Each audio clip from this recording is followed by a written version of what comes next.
So today we had some great news for Tesla stock, but we also recently just got some bad news for Tesla stock that I want to go ahead and touch on. And of course, in this video, I want to break down the ramifications of both the good and the bad, and also highlight an area that I'm particularly watching in regards to Tesla stock. Now, starting off with the good, we ended up seeing Tesla stock close up about 6% from the last trading session back in Friday. And the main driver for all this, well, that was because of Rivian. See, today we got the announcement that Rivian owners can now use Tesla chargers to charge their Rivians, and this caused Rivian and Tesla stock both to jump up for today. But I want to highlight that it was actually a pretty bullish day for the broader markets as well, especially if we take a look at SPY. Now, when you take a look at the S&P 500, you're going to see that there's some red candles, but just because you see red candles doesn't necessarily mean it was a bearish day. You kind of have to understand the anatomy of a candle, and if we actually look a bit closer, on a 5-minute view, you see that SPY closed up about 0.5% higher than the previous trading session on Friday. Now, the reason why you see red candles on a daily view is because, of course, SPY opened up higher for today and then closed lower than what it opened up for today, but that doesn't necessarily mean it was a red day for the market. So the broader markets actually went up as well. But going back into Tesla, so we know that, okay, we had the good news of the charging stations, but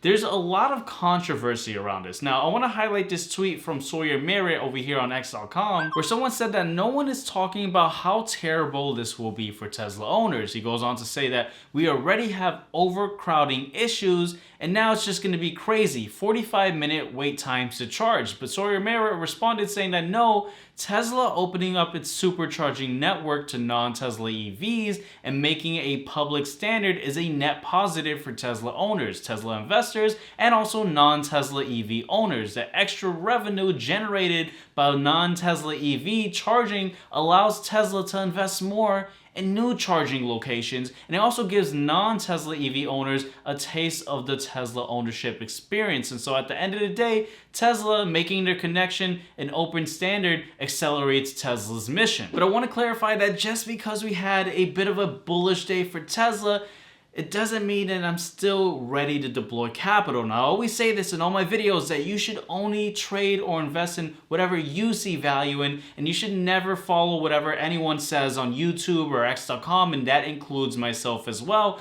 And later on in this video, I want to go ahead and highlight Tesla from a technical perspective and kind of talk about the area that I am looking to buy moving forward and kind of the reason why. But I want to talk about some of the bad news. And that is the announcement that Nvidia just made a few hours ago, stating that they're expanding their ties with Chinese EV automakers to go ahead and heat up the AI race for these electric vehicles. Now, of course, the reason why this is bad news is because we obviously know that Tesla's already in the process of making FSD something that becomes a reality, and the goal is to have fully autonomous vehicles. But now we're seeing Nvidia team up with one of their rivals, one of their competitors, which is BYD, and the goal that they're trying to do is also have autonomous vehicles. In fact, they're also working on making, augmented AI infotainment systems for these vehicles as well. And so we may see the technology for the competitors for Tesla start to rapidly move up and start to kind of maybe surpass Tesla. And so that's definitely a concern that we have to be mindful about. But of course, the good news, the bad news that we just highlighted, what we really want to talk about is the price action that we're seeing. And so with that said, I want us to go ahead and hop into my laptop and kind of just talk about how we've seen Tesla kind of move after the recent news and the catalyst that we got today, and also highlight what are some things we're watching moving forward. But before we hop into my laptop, just a friendly reminder that if you have not done so already, consider tapping that subscribe button so that you don't miss out on any future video, as we often do cover news about the overall markets and also in particular stocks like Tesla. So if you haven't done so already, make sure to do it. But let's go ahead and hop into my laptop. All right, so we are officially in my laptop taking a look at Tesla, and as you can tell, we did have some big green candles for today. But I also want to clarify my stance on this, right? Especially because for some odd reason, individuals still get it confused on my stance on Tesla. I don't get it. I try to explain it in pretty much all my videos, but I'm bullish long-term on Tesla, but I've been making a lot of bearish content. Particularly, I started this on December 28th, and I said, look, Tesla was overpriced from a technical perspective and a fundamental perspective, and I talked about Tesla stock falling all the way down. And indeed Tesla did. But then back when Tesla hit 180, and the reason I want to share this is because what we're seeing now is similar to what we saw recently as well. See, when Tesla fell down all the way to 180, we had a lot of individuals saying this was the bottom, and I said, look, I'm not convinced to add in more yet. And then Tesla started pushing up, and of course people were like, Justin, you're an idiot, Tesla's pushing up. But then guess what? We ended up seeing Tesla fall down, hitting a low of 174. Then other individuals were saying, this is the absolute bottom. And I clearly stated multiple times that for me to buy in my long-term portfolio, right? And again, this is just my plan, was to see Tesla close up above $204, right? And you could see that more clearly with a line chart. We never close above $204 because the line charts show you only the closing price. And so we never did, right? We never got that confirmation, and people were all excited. And then guess what? Tesla fell down all the way to 160. And I still said, look, Tesla's low at 160 over here, but I'm still not convinced to buy. And I'll go ahead and update the reason why, right? So it's still the same concept of confirmation. Just because we had this little push upwards, that's not enough for confirmation, right? You could definitely have something fall down, go up, fall down, go up, and then continuously fall down. That's why I don't just like buying any random dip. The dip can always get dippier, right? Of course, if you're going to average in and continue buying, that's all power to you. But I want to wait for that confirmation. So someone may ask, well, is the confirmation still closing above $204? Well, no. Now the confirmation, again, that I'm looking for is to see Tesla just close above, pretty much this area right over here, which is $200, right? Now we're kind of moving the goalposts because we've fallen down quite a bit. And so if we see Tesla kind of go back up to $200, that for me is the signal of, okay, now is the time to deploy capital. Now we're seeing that confirmation of an uptrend, because you could see things bounce up and then get stifled on its way up, especially as we know there's a lot of volume relative to price over here. So this previous support is going to act more likely as a resistance, especially when there's a lot of volume relative to price, being that this is where a lot of exchanging between the buyers and sellers come in. And so that's why now the new adjustment is not just seeing it close above 204, I'm bringing it down to 200. Of course, this is just my view on Tesla. I have to specify that, right? Because I always get people saying, oh, no, you're wrong. Look, at the end of the day, we're talking about the concepts of what the market will do, and no one knows. Have I been accurate on Tesla pretty much for the last 3 years since I've been covering Tesla, right? I pretty much talked about Tesla rallying up back in 2021. Talked about the bear market in 2022. 2023, Tesla was one of the most bullish names I had. And then close to the end of 2023, I said, look, things are looking bad for Tesla. Been calling it to the penny, or I guess to pretty much at all these peaks and troughs, right? But that doesn't necessarily mean I'm going to get it right all the time. And that's something I want to clarify, because I don't want people to also assume that I'm always going to be right as well. I don't like either side. I don't like people saying, Justin, you're a complete idiot and you're wrong, because it's kind of disrespectful. It's just me just sharing my opinion. But I also don't like people saying, Justin, you're always right as well, because at the end of the day, I'm not. I'm just participating in the market both in the long term and also short term, right? I haven't been trading Tesla in the short term. In fact, there's been a lot of other short term trades that I've highlighted within the Push Your Profit private group that I'm not going to go ahead and delve into right now, because of course I want to keep that exclusive for the Push Your Profit private group. But we're in an interesting time. Now, going back to that news that I shared that was bad, right? Because that just came out at the time of this recording, right? So it actually came out after the markets closed. And I want to talk about that, right? So, of course, we all know what happened with Rivian and Tesla pushing up and the broader markets pushing up. That's great. But we also had the bad news of now NVIDIA teaming up with the rivals of Tesla. But we don't see a big move in the after hours. And we have to also understand there's not a lot of liquidity in the after hours. So that's one thing. I don't take the after hours with much substance. So we'll want to see how Tesla opens up. And I want to clarify also my stance on this. It's not that I think that NVIDIA and BYD is going to outpace Tesla in making autonomous vehicles. It's just the idea that competition entering is a bit worrisome. But I do see so much improvement in FSD. I talked about it in the last video, how we're seeing cars now with the new update in FSD now be able to tackle on roundabouts in the rain.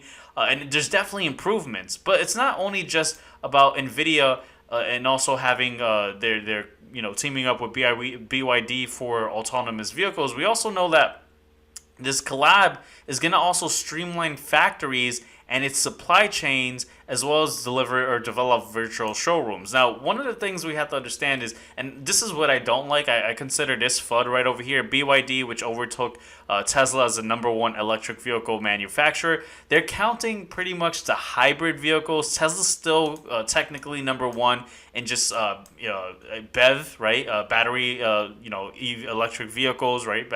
Anyways, it's FUD, right? But whatever, we're going to go ahead and ignore that. But we have to also understand that BYD is expanding. Now, there is this kind of issue in China where the economy is slowing down, and that's pretty much why BYD is trying to expand and export more into, I think it even says it here, expand sales in Europe. But one thing that we're seeing is Europe is not having it, right? Europe does not want their market flooded with cheap Chinese EV cars. Same thing pretty much in the United States as well. But of course, if they get their cars pretty cheap, right? If they could scale it up and they make it if they make it, I'm almost lost for words, but the idea is if it's cheap enough, people are going to want to buy them, right? It's going to flood the markets if they continue at this rate. And so this is a bit concerning, right? And I'm sorry, I apologize, I stuttered on the words over here, but that's really the bigger concern. Do I think BYD and Nvidia are going to come out with autonomous vehicles that are going to be approved before Tesla? I don't think so. I'm not that concerned, but it is something to be worried about. But we're not seeing price action get worried about it. So the stance remains the same, right? From a bearish plan or bearish perspective, right? And of course, I like to have a plan of either direction, what I'm going to do with my capital, because I like to have a plan. If we end up seeing Tesla fall down, again, we're going to monitor how Tesla reacts around this gap over here at 155. Do we hold up and we see that bounce?